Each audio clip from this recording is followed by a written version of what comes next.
Less than half of the original 49 Ranger teams finished the 2009 Best Ranger competition at Fort Benning, Georgia, but only one team earned the title, Best Ranger. Looking back on Day 3, the Helocast started the events at Hurley Hill this Mother's Day. Teams were flown into Victory Pond with their gear packed watertight. It was a big leap and a swim to shore, and then off to the water confidence test. Following a night of orienteering, the teams had to ranger up through some pain and fatigue.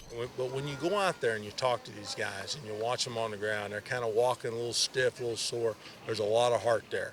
And I think that's probably what's impressed me more about this competition than anything. Just the fact that these guys refuse to give up. They've stayed in the competition, and it's devastating when one of them has to pull out for one medical reason or another.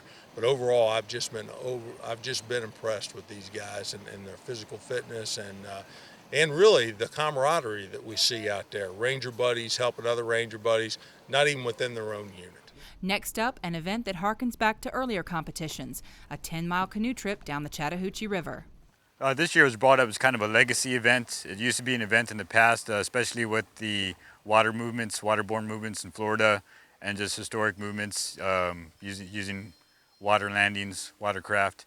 So it's considered a legacy event for this year, kind of bringing it back. Out of the boat and up the lane put the teams in the queue for the mass start of the final event, a 4.5-mile buddy run. We tell Ranger students you have to come physically fit, but you've got to have a winning spirit and you've got to have a mental toughness to where you want to complete the mission. All these guys are Ranger qualified. You know, they've been doing that their entire career, and it's great to see them come in here and bring that type of attitude to the competition. And that attitude, the Ranger spirit, is just what pushed the 24 teams across the Best Ranger finish line. An award ceremony to honor the Ranger teams takes place Monday at 10 a.m. at the Ranger Memorial.